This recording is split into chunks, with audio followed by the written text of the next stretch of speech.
오늘 하나님께서 우리에게 주신 말씀은 로마서 1장 1절로 7절까지 말씀입니다. 로마서 1장 1절로 7절까지 말씀 찾으셔서 한 절씩 교독하시겠습니다. 로마서 1장 1절로 7절까지 말씀입니다.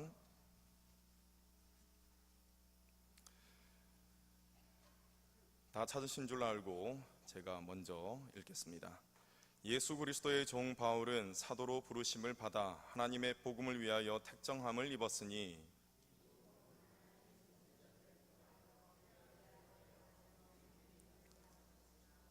그의 아들에 관하여 말하면 육신으로는 다윗의 혈통에서 나셨고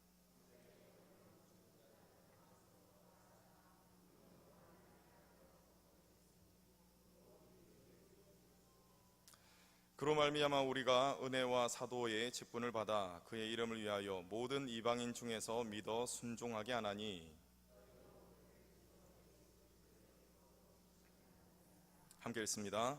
로마에서 하나님의 사랑하심을 받고 성도로 부르심을 받은 모든 자에게 하나님 우리의 아버지와 주 예수 그리스도로부터 은혜와 평강이 있기를 원하노라. 아멘. 할렐루야. 복음으로 부르신 여러분들을 환영하고 축복합니다.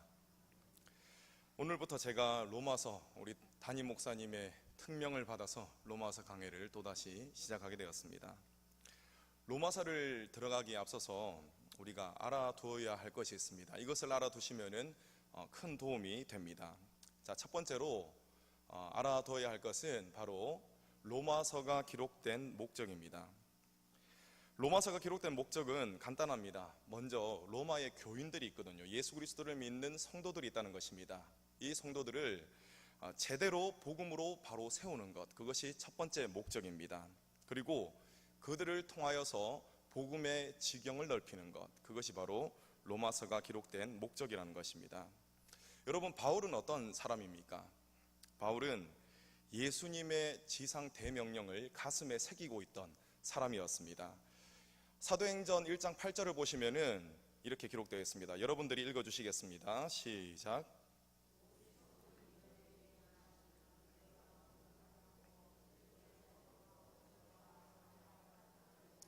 내 증인이 되리라 하시니라. 아멘. 어디까지 내 증인이 되리라 라고 하셨습니까? 땅끝까지입니다. 바로 이것이 우리 주님의 지상 대명령입니다. 바울은 그 당시 땅끝으로 여겨졌던 서바나, 이 서바나 지금의 스페인 땅이거든요. 이 스페인 땅에 복음을 전하기를 원했고 또 서바나가 복음화 되기를 간절히 원했습니다. 바울의 간절한 바람이었습니다. 여러분, 복음을 여러분 다 전해보셨죠? 복음을 전하는 것 어디 쉽습니까? 쉽지 않습니다. 복음을 전하는 것은 전투와도 같습니다. 전투에서 전투 물품과 식량과 추가 병력의 지원이 반드시 있어야 합니다. 그것이 있어야 승리를 거머쥘 수가 있는 것이죠. 그래서 전투할 때는 이러한 공급들이 용이하도록 전초 기지를 반드시 세웁니다. 이와 마찬가지로 기도의 지원, 재정의 지원, 그리고 돕는 손길의 이 지원이 있어야지 복음을 힘있게 전할 수가 있습니다. 그래서 여러분, 우리가 기도드릴 때 무엇을 위해서 기도드립니까? 영권, 물권, 인권을 다하여 주시옵소서, 이렇게 기도드리는 것입니다. 자, 이와 같은 이유로 바울은 서바나의 복음을 전하기 위한 전초 기지로 로마 교회를 굳건히 세우고자 한 것이었습니다. 이러한 바울의 간절한 바람은 다음의 말씀에 잘 나타나 있습니다. 로마서 15장 28절입니다. 제가 읽어드리겠습니다. 그러므로 이 일을 마치고 이 열매를 그들에게 확증한 후에 너희에게 들렸다가 서바나로 가리라. 아멘. 바울이 로마서를 기록할 당시에는 예루살렘에 큰 흉년이 있었습니다. 그래서 바울이 세웠던 많은 교회들이 있거든요. 소아시아에 많은 교회들이 있습니다. 그리고 마게도냐 교회들이 있습니다. 이 교회들을 방문하면서 예루살렘 교회를 도울 연보를 모으고 있었습니다. 자, 28절에 기록된 이 일을 마치고는 바로 이 일입니다. 예루살렘 교회를 돕는 일입니다. 바울은 이 일을 마치고 어디로 가기를 원했습니까? 로마로 가기를 원했던 것입니다. 그리고 로마 교회를 든든한 전초기지로 세우고 땅끝으로 여겨졌던 서바나로 가기를 원했다는 것입니다. 자, 이제 로마서가 기록된 목적을 살펴봤으니까 이제는 로마서가 기록된 배경을 살펴보도록 하겠습니다. 로마의 교회가 세워진 것에 대해서 여러 가지 설이 있습니다. 이러이러해서 세워졌다, 여러 가지 설이 있습니다. 이것은 중요하지 않으니까 그냥 넘어가도록 하겠습니다. 아무튼 로마 교회는 바울의 영향력으로 세워지지 않았다, 이것은 분명합니다. 바울이 선교 활동을 소아시아나 아니면 마게도냐, 지금의 그리스 땅이죠, 여기서 선교 활동을 하는 동안에 로마의 복음이 전해졌다는 것입니다. 바울이 아닌 누군가를 통해서 복음이 전해졌고 거기에 로마 교회가 세워졌다는 것입니다. 자, 로마서 16장 1절을 보시면은 바울이 이렇게 이야기합니다. 1절 2절 말씀 여러분 읽어주시겠습니다. 시작.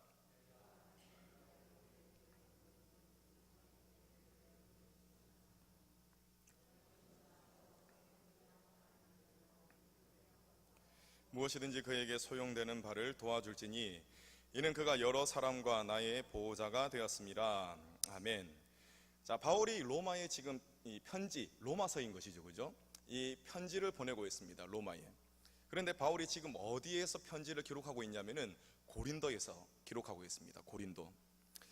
편지에서 누구를 추천하죠? 우리 16장 1절에 보시면은 우리 자매 베베를 너희에게 추천한다라고 하고 있습니다. 자, 이것을 미루어 보면은 바울이 베베 편으로 로마서를 로마 교회에게 전달했다, 이렇게 보는 것이 타당합니다. 베베는 갱그레아에서 거주했습니다. 이 갱그레아는 고린도 근처에 있는 고린도 항구 도시 중에 하나였습니다. 바울은 고린도에 위치한 베베의 집에 머무르면서 로마서를 기록했다, 이렇게 보시면 되겠습니다. 지금 바울의 몸은 어디에 있습니까, 여러분? 로마서를 기록하고 있습니다. 고린도에 있습니다. 그런데 바울의 마음은 벌써 로마를 향해 있습니다. 그리고 바울의 마음은 믿음의 형제들, 로마에 있는 믿음의 형제들을 한 사람 한 사람 지금 벌써 만나고 있는 것입니다. 여러분, 바울이 한 영혼 한 영혼을 얼마나 사랑하는지 그것을 로마서를 통해서 우리는 알 수가 있습니다. 이 마음은, 이 사랑의 마음은 바로 우리 구주 예수 그리스도의 마음인 것입니다. 지금까지 로마서가 기록된 그러한 목적과 또 로마서가 기록된 배경에 대해서 살펴보았습니다. 앞으로 이 로마서 강의를 들으실 때 이 두 가지를 기억하고 들으시면 도움이 되시겠습니다. 자, 이제 1절을 보시겠습니다. 여러분들이 가지신 성경 1절, 성경책을 보시겠습니다. 1절을 보시면은 복음을 위하여 택정함을 받았다라고 하고 있습니다. 또 2절을 보시면 이 복음은 이렇게 하며 이제 복음을 설명하고 있습니다. 또 이 설명은 3절 4절에 이어집니다. 자, 5절에서는 자신이 이 귀한 복음의 전달자로 부르심을 받았다라고 선언하고 있으며 또 6절을 보시면은 너희도 부르심을 받은 자들이다, 이렇게 또 선포합니다.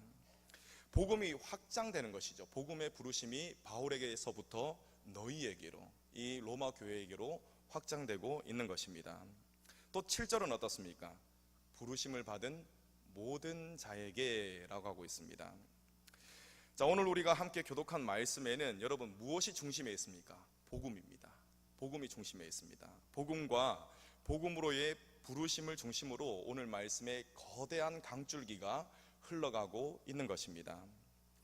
여러분, 바울은 부르심을 받았다라는 사실을 강조하고 있습니다. 자, 왜 이렇게 부르심을 강조했을까요? 우리 1절 말씀 보시겠습니다. 1절 여러분 읽어주시겠습니다. 시작.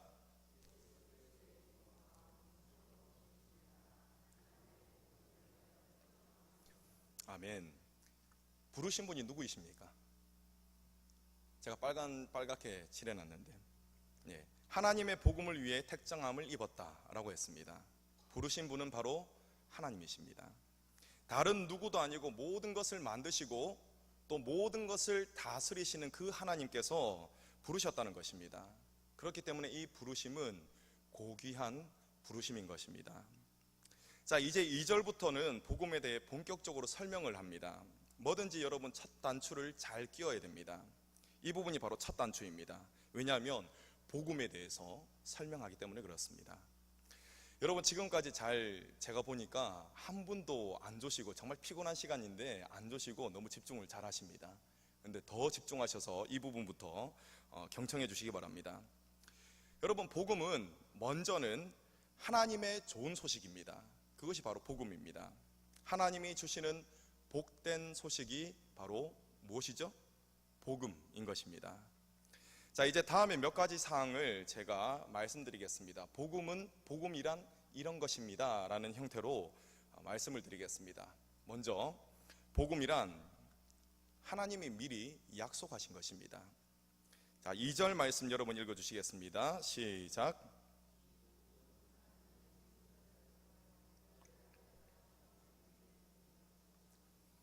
아멘. 복음은 아주 오래 전부터 하나님의 마음속에 계획되어 있던 그런 것이었습니다. 그리고 이것은 하나님의 종들인 선지자들을 통해서 계속적으로, 한두 번이 아닙니다, 계속적으로 예언되었던 것입니다. 예수님이 오실 것에 대한 예언은 창세기로부터 시작됩니다. 창세기, 또 시편, 이사야, 미가, 호세야, 에레미야, 말라기, 스바냐 등 성경 곳곳에 예수님이 오실 것이다 라는 것에 예언이 기록되어 있습니다. 예수님께서도 이렇게 말씀하셨습니다. 요한복음 5장 39절 보시겠습니다. 요한복음 5장 39절 여러분 읽어주시겠습니다. 시작.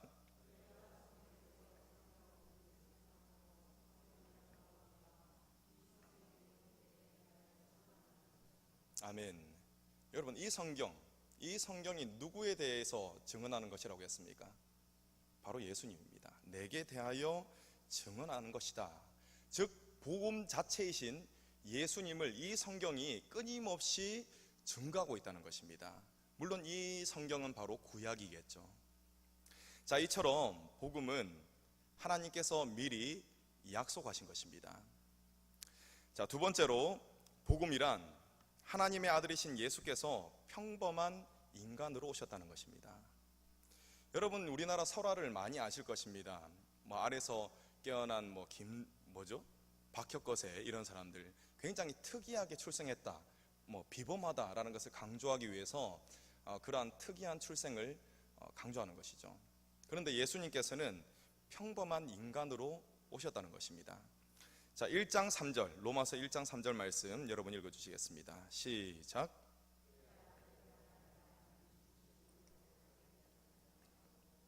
아멘. 다윗의 혈통, 왕의 혈통이 아닌가 하면서 굉장히 좋게 보시는 분이 안 계실 것 같습니다. 근데 많은 경우에는 좋게 봅니다. 다윗의 혈통 아주 좋지 않는가. 자, 뜬금없지만 제가 연예인들이 했던 이야기를 조금 해드려야 될 것 같습니다. 예전에는 자신이 출연한 작품, 연예인들이 자신이 이제 작품에 출연하거든요. 그리고 그것을 모니터링합니다. 그것을 볼 때 예전에는 그렇게 부담스럽지 않았다고 합니다. 그런데 최근에는 굉장히 부담스럽다, 자신의 얼굴을 보는 것이 부담스럽다, 이렇게 이야기를 하더군요. 자, 예전에는 TV가 다 브라운관이었습니다. 브라운관 TV를 통해서 봤을 때는 그냥저냥 다 이쁘게 나왔습니다. 그런데 TV 패널이 굉장히 발달했죠. 그래서 HD 패널이 이제 발달했고, 또 최근에는 이 HD보다 4배나 더 해상도가 좋은 쿼드 HD가 나왔습니다. 자, 그래서 자신의 작품을 그냥 무실결에 봤는데 자신의 얼굴에 있는 모공까지 다 보이더라는 겁니다. 그래서 이거 못 보겠는데, 이렇게 되는 것이죠. 자, 여러분, 다윗의 혈통도 마찬가지입니다. 다윗 왕, 얼핏 보면은 다윗의 혈통 정말 최고인 것 같습니다. 빛이 나는 것 같습니다. 그런데 다윗의 혈통에 대한 내막을 자세히 현미경으로 들여다보듯이 들여보면 이것이 굉장히 부정하다, 정말 아름답지는 않구나라는 사실을 알 수 있습니다. 자, 마태복음 1장에 기록되어 있는 예수님의 족보를 보면은 알 수가 있습니다. 다윗의 혈통이 아름답지 않구나라는 것을 알 수가 있습니다. 자, 4명의 여인이 등장하거든요. 첫 번째 여인은 다말입니다. 다말은 시아버지인 유다와 성적인 관계를 맺고 자녀를 낳습니다. 여러분, 이것이 누구의 혈통이라고요? 다윗의 혈통입니다. 또 이방인 기생이었던 라합을 통해서 다윗의 혈통이 이어집니다. 있을 수 없는 일들이 계속 이어집니다. 그리고 밧세바가 등장합니다. 밧세바, 다윗은 우리아의 아내였던 충성스러운 자신의 부하였습니다. 이 우리아의 아내를 빼앗고 그 둘의 관계를 통해서 이 밧세바와 빼앗은 아내인 밧세바와 다윗의 관계를 통해서 또 어떤 혈통이 이어집니까? 다윗의 혈통이 이어집니다. 마태복음 1장 6절은 밧세바를 밧세바라 기록하지 않습니다. 아예 대놓고 우리아의 아내에게서 솔로몬을 낳았다 이렇게 기록하고 있습니다. 그리고 예수님의 족보에 마지막으로 등장하는 여인은 누구입니까? 예수님을 낳았던 마리아입니다. 마리아는 결혼도 하기 전에 예수님을 임신했습니다. 이것은 그 당시로 살펴보면 있을 수 없는 그런 일이었습니다. 자, 이처럼 다윗의 혈통 가운데는 천륜을 어기는 근친상간과 또 부정한 이방 여인과 정말 끔찍한 그러한 불륜이 뒤섞여 있습니다. 누구의 혈통이에요? 다윗의 혈통에 그러한 것들이 뒤섞여 있다는 것입니다. 참으로 진흙탕과 같은 족보입니다.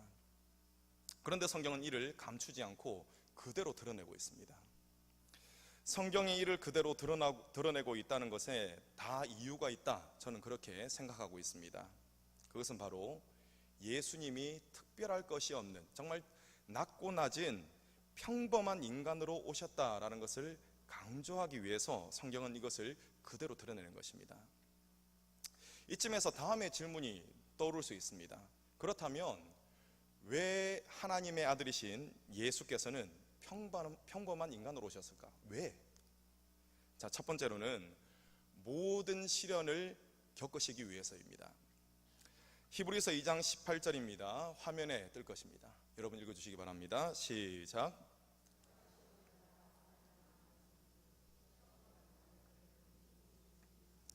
아멘. 하나님의 아들이신 예수께서는 평범한 인간으로 오셨다고 제가 거듭 말씀드렸습니다. 만약에 예수님이 평범한 인간으로 오시지 않으셨다면 하나님이신 그분은 시험을 당하실 수가 없습니다. 고통을 당하실 수가 없습니다. 왜냐고요? 하나님은 전능하신 분이기 때문에 그렇습니다. 그러나 하나님은 모든 종류의 시련과 고통을 겪으시기 위해서 인간으로 오셨다는 것이죠. 그분이 바로 예수님이십니다. 또 하나님의 아들이신 예수께서 평범한 인간으로 오신 이유 두 번째로는 우리의 모든 삶의 고난을, 우리의 모든 그 어려움을, 그 구렁텅이에서 우리를 구원해내시기 위해서입니다. 히브리서 2장 18절 말씀 한 번 더 읽겠습니다. 시작. 그가 시험을 받아 고난을 당하셨은즉 시험 받는 자들을 능히 도우실 수 있느니라. 아멘. 평범한 인간이 되셔서 인간의 모든 종류의 고통을 예수님이 다 당하셨습니다. 예수님은 모든 종류의 고통을 다 아시는 것입니다. 그냥 뚱그름 잡듯이 아시는 것이 아니라 정말 심층적으로 뼛속까지 깊이 예수님께서는 인간의 고통을 알고 계신다는 것입니다. 왜냐고요? 당하셨기 때문에 그렇다는 것입니다. 그렇기 때문에 예수님께서는 고통당하고 있는 모든 자들, 그들의 고통을 아시고 예수님께서는 그들을 진심으로 불쌍히 여기시는 것입니다. 주님은 모든 것을 공감하시며 긍휼히 여기시기 때문에 고통 가운데 있는 모든 자들에게 친히 손을 내미시고 도와주실 수가 있으신 것입니다. 또 예수님께서 인간으로 오셔야만 하는 이유 세 번째로는 십자가에서 죽으심으로 모든 사람들의 죄를 대속하기 위해서입니다. 히브리서 2장 17절 말씀입니다. 여러분 읽어주시겠습니다. 시작.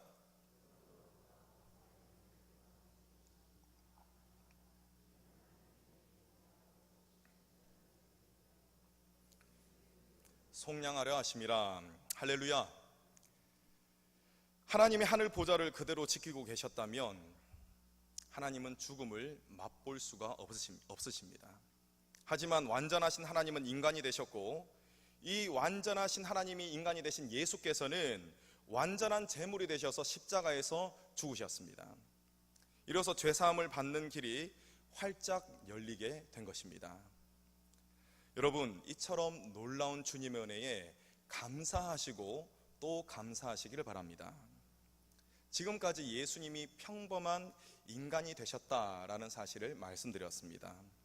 이제는 그 평범한 예수님이 바로 완전하신 하나님이시다라는 사실을 말씀드리겠습니다. 다시 말씀드리지만 예수님은 완전하신 하나님이십니다. 로마서 1장 3절에는 예수님이 육신으로 오신 것을 강조했습니다. 다윗의 혈통으로 오셨다. 진흙탕과 같은 족보를 지닌 다윗의 혈통으로 오셨다라는 것을 3절에서는 강조했습니다. 그런데 4절에서는 이 강조점이 바뀝니다. 예수님이 곧 하나님이시다라는 것을 4절에서는 강조하고 있습니다. 예수님이 하나님이시다라는 사실을 직접적으로 표현한 바울 서신이 있습니다. 바로 빌립보서 2장 6절입니다. 여러분이 읽어주시겠습니다. 시작.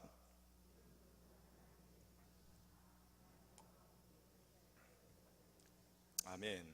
그는 근본 하나님의 본체시다. 자, 이것은 바로 예수님이 곧 하나님이시다라는 그런 뜻입니다. 예수님은 다만 우리 모두를 대속하시기 위해서 죽음을 맞이하시기 위해 자신을 낮추시고 또 낮추신 것입니다. 오늘 말씀은 예수님이 하나님이시다라는 사실을 부활의 능력에 초점을 맞추고 설명하고 있습니다. 자, 우리 로마서로 돌아가겠습니다. 1장 4절입니다. 여러분 읽어주시겠습니다. 시작.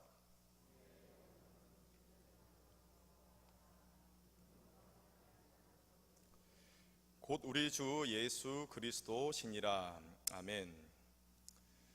여러분, 완전하신 하나님이 평범한 인간이 되셔서 그 예수님이 십자가에서 정말 끔찍하게 생명을 잃었습니다. 아니, 내어 주셨습니다. 완전하신 하나님이신 예수님께서는 이 죽음에 머물러 있지 않으셨습니다. 예수께서는 성령의 능력으로 부활하셨습니다. 4절에서 무엇이라고 증언하고 있습니까? 능력으로 하나님의 아들로 선포되셨다라고 증언하고 있습니다. 예수님은 죽음까지 이기신 전능하신 능력의 주님이시다, 이렇게 선포하고 있는 것입니다. 여러분, 우리가 지금 아골골짜기와 같은 인생의 깊은 골에 빠져 있다 할지라도 죽음까지 이기신 예수께서는 능히 우리 모두를 건져내실 줄로 믿으시기 바랍니다. 혹시 지금 이 자리에 인생의 고통 또 인생의 수고스러움 때문에 힘드신 분이 있으십니까? 분명히 그런 분이 계실 겁니다. 먼저 완전한 인간이셨던 예수님이 여러분의 모든 고통을 다 아시며 공감하시며 불쌍히 여기신다라는 사실을 믿으시기 바랍니다. 또한 완전하신 하나님이신 예수님이 지금도 살아계셔서 여러분을 친히 붙들어 주시고 그 절망의 구렁텅이에서 친히 이끌어내신다, 구원해내신다는 사실을 또한 믿으시기 바랍니다. 바울은 이와 같은 능력의 복음, 예수님께서 구원자시다라는 것, 그것이 바로 복음이거든요. 이 능력의 복음을 전하는 복음 전도자로 바울은 부르심을 받았습니다. 그것을 오늘 말씀을 통해서 이야기하고 있는 것입니다. 5절 말씀 여러분 읽어주시겠습니다. 5절 시작.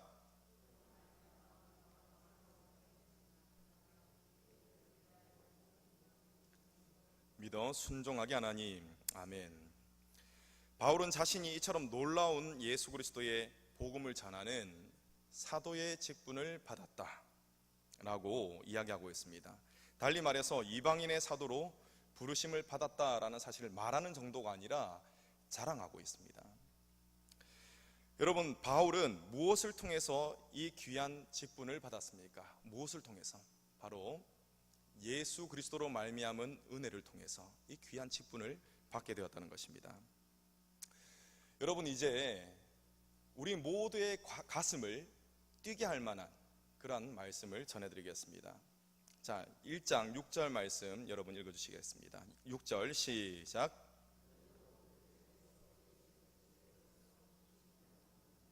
아멘. 여러분, 가슴이 뛰십니까? 가슴이 뛰십니까? 저는 말씀을 묵상하면서 이 대목에서 가슴이 정말 뛰더라고요. 복음으로 부르심을 받았던 바울이 선포하고 있습니다. 너희도 그렇다. 너희도 그렇다. 너희도 예수 그리스도께서 부르셨다. 그렇게 선포하고 있는 것입니다. 여러분, 우리들은 복음으로 부르심을 받은 자들입니다. 누가 부르셨습니까? 우리 주 예수 그리스도께서 친히 부르신 자들이라는 것입니다. 여러분, 이 말씀을 듣고 어찌 가슴이 안 뛸 수가 있습니까? 가슴이 뛸 수밖에 없는 것이죠. 하나님은 우리가 아무것도 하지 않았을 때 선물로 주시는 은혜를 통해서 우리를 부르셨습니다. 이는 값없이 주어진 은혜이지만 너무나 고귀한 은혜입니다. 왜냐고요? 우리 주 예수 그리스도께서 자신의 모든 것을 주셨기 때문에 그렇습니다. 옆에 계신 분께 이렇게 말씀하시기 바랍니다. 은혜로 부르심 받았네요.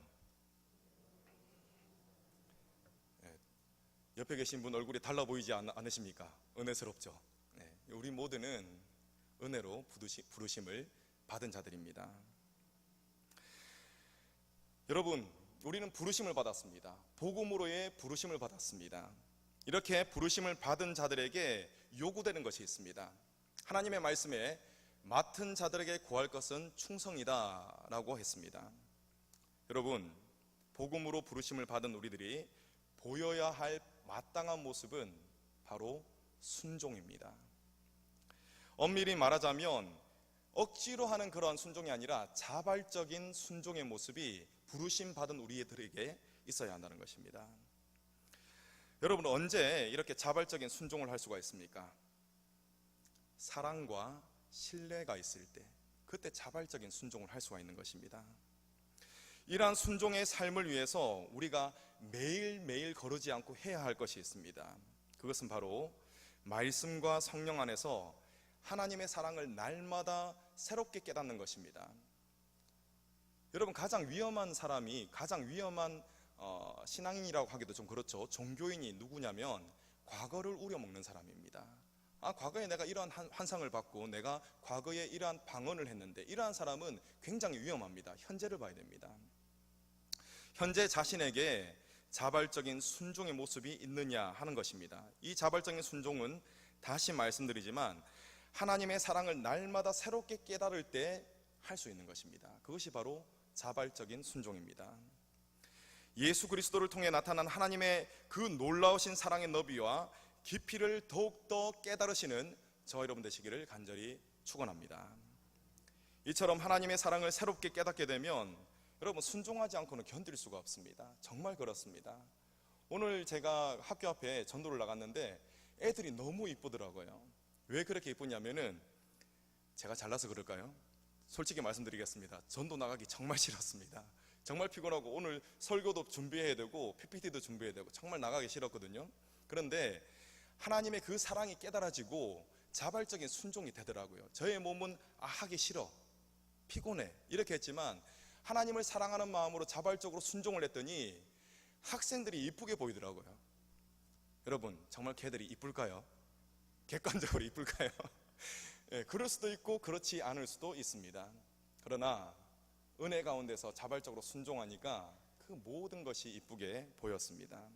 여러분, 하나님의 사랑을 날마다 새롭게 깨달으시는 저와 여러분 되시기를 간절히 축원합니다. 복음으로 하나님께서는 부르셨습니다. 우리 모두를 부르셨습니다. 이때 자발적으로 순종한 사람이 누리게 되는 복이 있습니다. 그 복을 7절에서는 이렇게 기록합니다. 우리 7절 말씀 여러분 읽어주시겠습니다. 시작.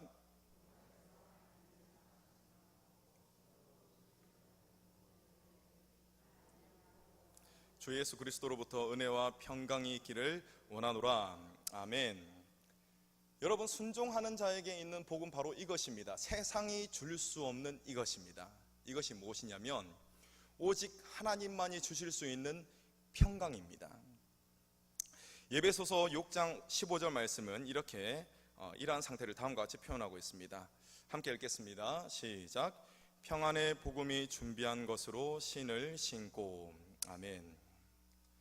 여러분, 하나님께서는 우리 모두를 부르셨습니다. 복음으로 부르셨습니다. 누구를 통해서 부르셨습니까? 우리 주 예수 그리스도를 통해서 우리 한 사람 한 사람을 부르셨습니다. 이 부르심에 순종하여서 평안의 복음의 신을 신으시는 저와 여러분 되시기를 간절히 소망합니다.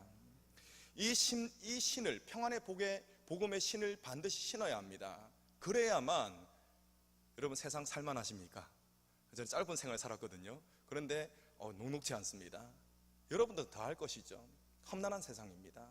정말 죽을 수밖에 없는 그러한 것들이 널려있는 세상입니다. 그러나 우리가 하나님이 주시는 이 평안의 복음의 신을 신을 때 이 험난한 세상을 힘있게 전진해 나갈 수가 있는 것입니다.